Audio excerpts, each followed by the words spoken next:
எல்லாரோடையும் சேர்ந்து சாப்பிட்றதுன்றது ஒரு நல்ல விஷயந்தான்.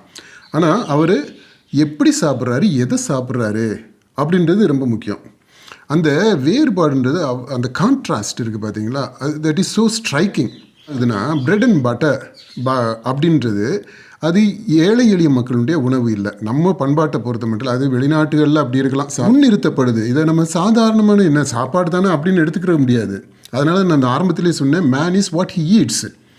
ஆதவர்ஜுனா இப்படி ஒரு அவரை அறியாமலே அல்லது அவரை அறிந்தே இந்த மாதிரி ஒரு கலாச்சார திணிப்பு நிகழ்வதற்கு இடம் கொடுத்துருக்கிறாரு அப்படின்றத நம்ம ஏற்றுக்கணும். அதாவது சாப்பிட்டதை விட இந்த தான் நான் முக்கியமான விஷயமா பார்க்குறேன். அடுத்து ஒரு ஸ்போர்ட்ஸ்மேன் எப்படி இந்த பிரெட்டு பட்டரை சாப்பிட்டுட்டு உடம்பை கட்டுக்கோப்பாக வச்சுருப்பாங்க அப்படின்றது எனக்கு தெரியல. இங்கே ஒரு மினிஸ்டரா, ஒரு எம்எல்ஏவா, இப்போ ஒரு முக்கியமான ஒரு கட்சியினுடைய மிக முக்கிய பொறுப்பாளராக இருந்துட்டு நீங்கள் இந்த மாதிரி இப்படிப்பட்ட ஒரு உணவை ப்ரமோட் பண்ணுறதுன்றது, அதை என்டோர்ஸ் பண்ணுறதுன்றது பண்பாட்டின் மீது தொடுக்கப்படுகின்ற ஒரு தாக்குதல் அப்படித்தான் நம்ம எடுத்துக்கிறணும். அதனால் ஒரு ஒரு விவசாய பின்புலத்தில் இருந்து வந்தவர் எப்போ ஸ்பூன் ஃபோர்க்கை கையில் எடுத்தார், எப்போ பிரெட் அண்ட் பட்டர் சாப்பிட ஆரம்பித்தார். இங்கே மாதிரி ஒரு சூழலில் ரெண்டு பண்பாடுகளை முன்னிறுத்தி ஒரு பண்பாட்டு பின்புலத்தில் இருக்கக்கூடிய உணவை நீங்கள் முன்னிலைப்படுத்துவது, அதை என்டாஸ் பண்ணுறதுன்றது சரியல்ல அப்படின்றத மட்டும்தான் நம்ம இங்கே பதிவு செய்ய விரும்புகிறோம்.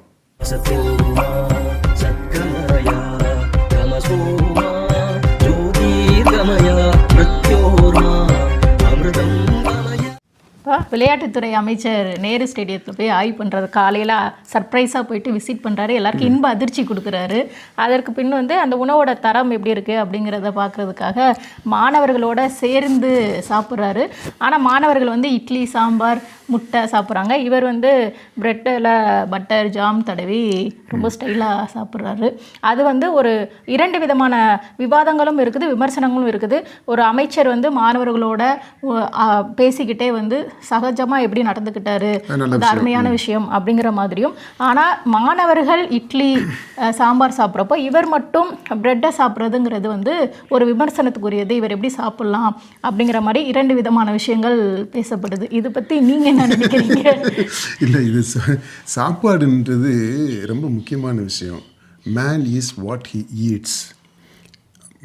மனிதத்தன்மையை வரையறுக்கிறதுக்கு மேன் இஸ் அ ஒர்க்கர் அப்படின்னு சொல்லிட்டு காம்யூனிஸ்ட் அதில் டிஃபைன் பண்ணுவாங்க, மேன் இஸ் அ ஒர்க்கர் அப்படின்ட்டு. ஆனால் பண்பாட்டு ரீதியாக சொல்கிறதுனா man is what he eats. என்ன உணவாக உட்கொள்கிறார்களோ அதுவே மனிதனை உருவாக்குகிறது, மனிதனாக வரையறுக்கிறது அப்படின்றது. அந்த விதத்தில், அந்த கோணத்தில் பண்பாட்டு ரீதியாக நம்ம இதை பார்த்தோம் அப்படின்னா, ஆதவர்ஜுனா அந்த மாணவர்களோடு போய் சாப்பிட்டது அப்படின்றது நல்ல விஷயம். அதுவும் அஜான பாகவான உடலோடு இருந்துட்டு அந்த நல்லா healthy strong body, well built, அவர் அந்த மாணவர்களோடு போய் இருக்கிறன்றது அவங்களுக்கு ஒரு நல்ல உணர்வை கொடுக்கக்கூடியது தான் அந்த அவருடைய ப்ரெசன்ஸு. அதை நம்ம வரவேற்கிறோம். அப்புறம் எல்லாரோடையும் சேர்ந்து சாப்பிட்றதுன்றது ஒரு நல்ல விஷயந்தான். ஆனால் அவர் எப்படி சாப்பிட்றாரு, எதை சாப்பிட்றாரு அப்படின்றது ரொம்ப முக்கியம். அந்த வேறுபாடுன்றது அந்த கான்ட்ராஸ்ட் இருக்குது பார்த்தீங்களா, தட் இஸ் ஸோ ஸ்ட்ரைக்கிங். அது கண்ணில் பளிச்சுன்னு பட்டு உறுத்துறது மாதிரி, கண்ணை உறுத்துறது மாதிரி அது அமைஞ்சிருக்குது. இந்த ஒரு பக்கம் இட்லி சாப்பிட்றாங்க. இட்லி அப்படின்றது இன்றைக்கு சாதாரணமான ஒரு நடுத்தர, கீழ் நடுத்தர, சாதாரண ஏழை எளிய மக்களுடைய உணவாக அது இருக்குது. ஏன்னா நான் அந்த பிளாட்ஃபார்ம், சாலை ஓரத்து கடைகள்லாம் பார்த்தீங்கன்னா இந்த இட்லி அப்படின்றது போகுது. அம்மா உணவகத்தில் இட்லி அப்படின்றது இருக்குது. அப்புறம் உணவு வகையில் விலைன்னு பார்த்தோம்னாலுமே கூட இட்லி குறைந்த விலையில் வயிறை அதிகமாக நிரப்பக்கூடியதாக இருக்குது. அதே சமயத்தில் ஆரோக்கியமான உணவாகவும் இருக்குது. அப்போ அதனால் ஏழை எளிய மக்களுடைய உணவாக இருக்கக்கூடியது இட்லி. நம்ம ஒரு ஹெல்த்தியான உணவு அது.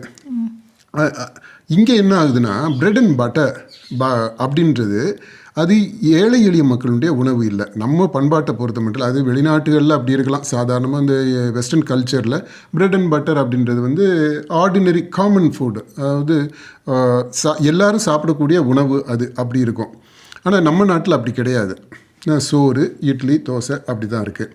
இங்கே அந்த இட்லி தோசைக்கு மாற்றாக அதற்கு பக்கத்திலேயே, அதாவது அந்த தோற்றத்தையும் நீங்கள் பார்க்கணும். அதனால நான் முன்னாடியே சொன்னேன், இவருடைய தோற்றம், இவருடைய உடல் வாகு, இது இம்போசிங் இது, அது எல்லாத்தையுமே கணக்கில் எடுத்துக்கணும். அப்புறம் அவருடைய ஸ்டேட்டஸ் அதையும் எடுத்துக்கணும். இப்போ இப்படிப்பட்ட ஒரு ஆளுமை இங்கே பக்கத்தில், இட்லிக்கு பக்கத்தில் இங்கே பிரெட் அண்ட் பட்டர் வச்சு, இவர் he prefers bread and butter.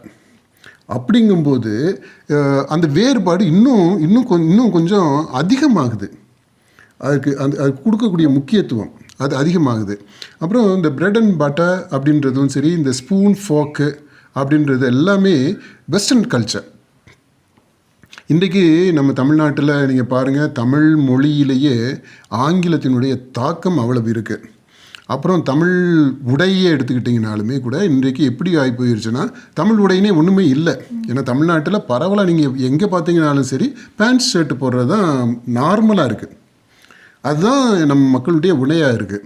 ஆனால் கேரளாவில் எடுத்துக்கிட்டிங்கன்னா அவங்க அந்த பாரம்பரியத்தை காப்பாற்றுறாங்க. அங்கே வேட்டி சட்டை அப்படின்றது தான் பொதுவான உடையாக இருக்குது. இங்கே வந்து அதாவது ஃபங்க்ஷனில் மட்டும்தான் அந்த உடை போடுறது மாதிரி இருக்குது. அதாவது ரிலீஜியஸ் ஃபங்க்ஷன் இருக்குது, இந்த திருமணம் மாதிரியான இது இருக்குது. இப்போ அந்த விஜய் அந்த இது திருமணத்துக்கு அப்போ த்ரிஷாவும் கோயிலுக்கு போனது, அது ரிலீஜியஸ் ஃபங்க்ஷனு. இது வந்து ஒரு ஃபேமிலி சோஷியல் ஃபங்க்ஷனு. இப்போ இந்த மாதிரி விஷயத்தில் மட்டும்தான் அந்த வேட்டி சட்டை அப்படின்னா பாரம்பரிய உடை அப்படின்றது வருது. அப்புறம் இருக்கிறப்போ கோட் ஷூட் போட்டு ஆமாம், அதை கார்பரேட்டைசிங் நம்ம சொன்னோம். இந்த கவர்னன்ஸை வந்து ஒரு கார்ப்பரேட் ஸ்டைலில் கொண்டு போகிறார் அவர், இந்த 9 to 5 ஸ்டைலில். அதை நம்ம வேறு ஒரு காணொலியில் டிஸ்கஸ் பண்ணுவோம். இப்போ இதில் அந்த ஆதவர்ஜுனா இதுக்கு வருவோம். அப்போ என்ன ஆகுதுன்னா, நம்ம தமிழ் பண்பாட்டிலேயே தமிழ் பண்பாடு, இன்றைக்கு இருக்கக்கூடிய பண்பாடு அப்படின்றதும் சரி, தமிழ்நாட்டில் இருக்கக்கூடிய பண்பாடு, தமிழ் பண்பாடு, தமிழ்நாட்டில் பேசப்படக்கூடிய தமிழ் மொழி, அது எடுத்துக்கிட்டிங்கன்னா ஆங்கில கலப்பு இல்லாமல் தமிழே இல்லை, அப்படி ஆகி போயிடுச்சு. அது இந்த இருமொழி கொள்கையினுடைய ஒரு பின்விளைவு, பக்க விளைவு, சைடு எஃபெக்ட் அப்படின்னு தான் நம்ம சொல்லணும். அது கான்சிக்வன்ஸு. ரெண்டு மொழின்னே சொல்லிட்டு கடைசியில் ஒரு மொழி கொள்கை ஆகிடுச்சு. அந்த ஒரு மொழி எதுனா ஆங்கிலம் ஆகிடுச்சு. ஆங்கிலம் பேசுகிறாங்க, தமிழ் பேசுகிறாங்க. இப்போ தமிழ்னு தான் ஆகி போயிடுச்சு. இந்த தமிழக வெற்றி கழகத்தினுடைய அந்த ஸ்பெல்லிங்கவே நீங்கள் பாருங்கள், தமிழக அப்படின்னு தான் போடுறாங்க, தானாக போடலை, டானாக தான் போட்டிருக்காங்க. இப்போ அந்த மாதிரி தமிழ்நாடுன்னு தான் இன்னுமே இருக்குது. அதை தமிழ்னு கூட மாற்றலை, இன்னும் தமிழ்நாடு அப்படின்னு சொல்லலை. இப்போ அந்த ஆங்கிலம் வந்து தமிழ் மொழியை அவ்வளோ தூரம் கலப்படம் பண்ணி வச்சுருக்கு. இந்த மாதிரி ஒரு சூழ்நிலையில் தான் இந்த உணவுலையும் இந்த வேறுபாடு வரும்போது, அப்போது இந்த வெஸ்டர்ன் கல்ச்சர், ஆங்கில கல்ச்சர், ஆங்கில மொழி, அதனுடைய privileging English, privileging western culture, anglicised speaking, way of speaking Tamil, இந்த இது எல்லாமே அங்கே முன்னிறுத்தப்படுது. இதை நம்ம சாதாரணமான என்ன சாப்பாடு தானே அப்படின்னு எடுத்துக்கிற முடியாது. அதனால் நான் ஆரம்பத்திலே சொன்னேன், man is what he eats. அதை நம்ம அதை கவனத்தில் எடுத்துக்கிறணும். அந்த விதத்தில் பார்த்தோம் அப்படின்னா, ஆதவர்ஜுனா இப்படி ஒரு அவரை அறியாமலே அல்லது அவரை அறிந்தே இந்த மாதிரி ஒரு கலாச்சார திணிப்பு நிகழ்வதற்கு இடம் கொடுத்துருக்கிறாரு அப்படின்றத நம்ம ஏற்றுக்கணும். அதாவது சாப்பிட்டதை விட இந்த இதை தான் நான் முக்கியமான விஷயமா பார்க்குறேன். அது அவருடைய பழக்கமாக கூட இருக்கலாம்ல, அந்த வீட்டில் சாப்பிட்றதா இருக்கோ, இல்லை அவர் போகிற இடங்களில் சாப்பிட்ற டயட்டில் இருக்கிறார் அதனால அந்த மாதிரி சாப்பிட்டாங்க அப்படிங்கிற மாதிரிலாம் பேசுகிறாங்க. சரி, இங்கே பாருங்கள், இந்த டயட்டை பற்றி பேசுனீங்க அப்படின்னா, இந்த பேக்ட் ஐட்டம்ஸ் இருக்குது இல்லையா, பேக்ட் ஐட்டம்ஸு, அது அப்புறம் ரொம்ப உயர்ந்த டெம்பரேச்சரில் சூடாக்கக்கூடிய அந்த இந்த கோழியிலலாம் வறுவல்லாம் பண்ணி என்னென்னமோ பேர் சொல்கிறாங்களே, சிக்கனில் இல்லை அந்த இந்த KFC சிக்கனில் அந்த ரோட்டிலலாம் அந்த கடைகள்லாம் தந்தூரி அந்த மாதிரி தந்தூரி சிக்கன், அதெல்லாம் ஹை டெம்பரேச்சரில் குக் பண்ணக்கூடியது எல்லாமே உடல் நலத்திற்கு கேடானது, தீங்கானது அப்படின்றதான் மருத்துவ உலகம் சொல்லுது. அது எல்லாமே கேன்சர் ப்ரொடியூசிங், கார்சினோஜெனிக் அப்படின்றாங்க.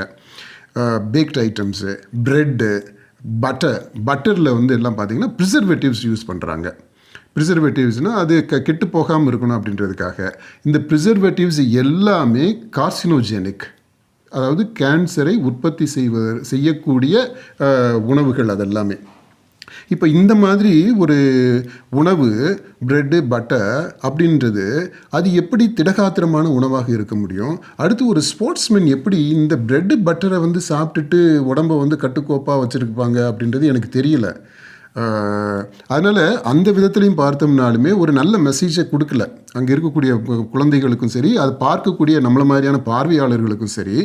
இந்த உணவானது சரியான உணவு கிடையாது, நல்ல உணவு கிடையாது. பக்கத்துலேயே ஒரு நல்ல உணவை வச்சுக்கிட்டு அதை ப்ரிவிலேஜ் பண்ணாமல், அதை என்டோர்ஸ் பண்ணாமல், அதை முக்கியத்துவப்படுத்தாமல், அதை ப்ரமோட் பண்ணாமல், நீங்கள் ஒரு மினிஸ்டராக, ஒரு எம்எல்ஏவா, இப்போ ஒரு முக்கியமான ஒரு கட்சியினுடைய மிக முக்கிய பொறுப்பாளராக இருந்துட்டு நீங்கள் இந்த மாதிரி இப்படிப்பட்ட ஒரு உணவை ப்ரமோட் பண்ணுறதுன்றது, அதை என்டோர்ஸ் பண்ணுறதுன்றது, அது ஒரு விதத்தில் சொல்லப்போனால் நான் சொன்னேன் இல்லையா, அந்த பண்பாட்டின் மீது தொடுக்கப்படுகின்ற ஒரு தாக்குதல் அப்படித்தான் நம்ம எடுத்துக்கிறணும். அதனால் உணவுன்ற முறையிலையும் சரி, அது it is not a healthy food. அடுத்து இவர் இப்போ அந்த பிரச்சார டயத்துலலாம் பார்த்தோம், கண்ணீர் விட்டெல்லாம் அழுதாரு மக்கள் முன்னாடி. இது மாதிரி என்னுடைய பின்னணி இப்படியாக்கும், ஒரு மாதிரி ஒரு சாதாரண பின்னணி, ஏழை பின்னணி, விவசாய குடும்ப பின்னணி, இந்த ஜாதியினால் ஒடுக்கப்பட்ட பின்னணி அப்படின்லாம் புலம்பினார். அப்படிப்பட்ட ஒரு ஒரு விவசாய பின்புலத்தில் இருந்து வந்தவர் எப்போ ஸ்பூன் ஃபோர்க்கை கையில் எடுத்தார், எப்போ பிரெட் அண்ட் பட்டர் சாப்பிட ஆரம்பித்தார்? அப்போ அவர் பிரச்சாரத்தில் சொன்னது பொய்யா இருக்கணும். கல்யாணம் ஆனதுக்கப்புறம் ஒரு பெரிய பணக்காரராக தான் ஆயிட்டாரு. அப்போ வந்து ஸ்பூன் கலாச்சாரம் ஸ்பூன் கலாச்சாரத்துக்கு நீங்கள் மாறிட்டீங்க அப்படின்னா, அது உங்கள் வீட்டு அளவில் வச்சுக்கிட்டீங்க அப்படின்னா, அது நமக்கு இந்த மாதிரி இவ்வளோ பேசவே தேவையில்லை. உங்களுடைய பின்னணியை பற்றியும் நம்ம பேச வேண்டிய தேவை இருந்திருக்காது. ஆனால் இப்போ பேசுகிறோம் அப்படின்னா அதுக்கு நீங்களே இடம் கொடுத்துருக்குறீங்க. இதை நீங்கள் இந்த கான்ட்ராஸ்ட்டு அவ்வளவு ரொம்ப ஆப்வியஸாக, ரொம்ப ஸ்ட்ரைக்கிங்காக, ரொம்ப டிஸ்டர்பிங்காக இருக்கிறதுனால தான் நம்ம இதை பற்றியே பேசுகிறோம். அதனால் அவர் வசதியான குடும்பத்துக்கு பின்னாடி வசதியாய வாய்ப்புகள்லாம் வந்துருச்சு. அது எப்படி வந்துச்சு, என்ன மாதிரியான இதிலலாம் வந்துச்சு, அதை பற்றியெல்லாம் அந்த இதுக்குள்ளெல்லாம் நம்ம போக வேண்டாம். அந்த it is lot of controversy about it. Let's not discuss about that. But anyway, இன்றைக்கி வந்து அவர் ஒரு நல்ல வசதியான சூழ்நிலையில் இருக்கிறாரு. அவர் ஸ்பூன் ஃபார்க்கு வச்சு தான் சாப்பிடக்கூடிய நிலையில் இருக்கிறாருன்னா வாழ்த்துவோம், நல்ல விஷயந்தான். அப்படி ஒரு சாதாரண பின்புலத்திலேருந்து இந்த அளவுக்கு உயர்ந்திருக்கிறாருன்னா நல்லது. ஆனால் அதை இங்கே மாதிரி ஒரு சூழலில் ரெண்டு பண்பாடுகளை முன்னிறுத்தி ஒரு பண்பாட்டு பின்புலத்தில் இருக்கக்கூடிய உணவை நீங்கள் முன்னிலைப்படுத்துவது, அதை என்டாஸ் பண்ணுறதுன்றது சரியல்ல அப்படின்றத மட்டும்தான் நம்ம இங்கே பதிவு செய்ய விரும்புகிறோம்.